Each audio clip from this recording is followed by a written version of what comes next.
با سلام خدمت شما دوستان عزیز، با یک ویدیوی کوتاه دیگه در خدمتون هستم با آموزش طلسم و نوشتن دعا و طلسمات که خودتون بتونید انجام بدید. دوستان من به روش ساده بهتون آموزش میدم، خیلی راحت، اصلا دیگه نیازی نیست پیش دعانویس برید تا این پولای الکم نمیخوای خرج کنید که واقعا خیلی هاشون هم هیچ کاری بلد نیستن و این دعایی که من آموزش میدم توی اروپا بیشتر انجام میشه، مخصوصا توی انگلستان. خب دعای امروز ما دعای رزق و روزیه. کسی که میخواد حالا به هر حال پولش چند برابر بشه، رزق و روزیش کم بیشتر بشه، از این طلسم استفاده کنه و مطمئن باشید نتیجه میگیرید. خب حالا من سعی کردم مطلب رو به صورت خلاصه حالا نوشتمش که آماده باشه، زیاد وقتتون رو نگیرم و خسته نشید. ببینید دوستان، شما برای این کار یک تیکه پارچه سفید و تمیز بردارید و حتما تمیز باشه، به رنگ سفید. داخلش یه اسکناس با ارزش بذارید، یه اسکناسی که به هر حال ارزشش بالا هست. سپس روی اسکناس نمک بریزید دوستان.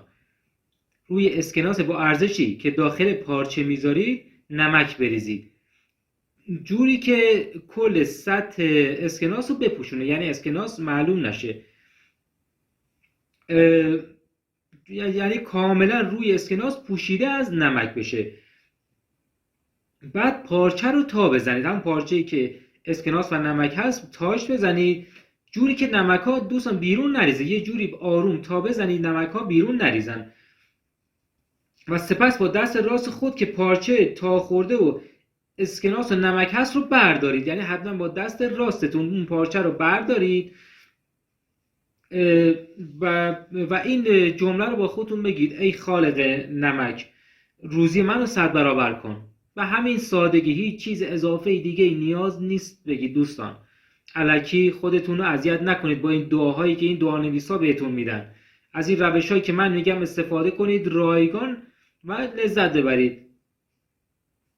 خب بگید: ای خالق نمک، روزی منو 100 برابر کن. و اون پارچه رو بذارید داخل کیف یا جیب، یه جیبتون یه جایی بذارید که بعد از 3 روز اون پارچه رو بتونید باز کنید دوستان. یعنی 3 روز هیچ کاری به اون پارچه ندارید، یه جای امن میذاریدش، بعد از 3 روز پارچه رو باز میکنید و اون پولی که داخل اون پارچه است رو میدید به یک نیازمند واقعی. ببین دوستان، تاکید میکنم به نیازمند واقعی اون پول با ارزش رو بدید. بعدش و اون نمکی که داخل پارچه است رو بریزید جایی که میخواد رزق و روزیتون زیاد بشه. حالا یکی تو خونش کار میکنه میریزه تو خونش، یکی تو مغازش کار میکنه میریزه تو مغازش، یا هر جای دیگه تو شرکت یا هر جای دیگه که دوست دارید رزق و روزیتون زیاد بشه. و به همین سادگی، به همین راحتی تموم شده رفت. اینو مطمئن باشید انجام بدید و مطمئنا نتیجه میگیرید دوستان. لطفا لایک کنید و برای دوستانتون هم بفرستید که بتونن استفاده کنن و پیش این دعانویسای قلابی نرن که واقعا هیچی هم بلد نیستن. امیدوارم لذت برده باشید دوستان. فقط با ایمان این کار انجام بدید، مطمئن باشید نتیجه میگیرید. خیلی ممنون و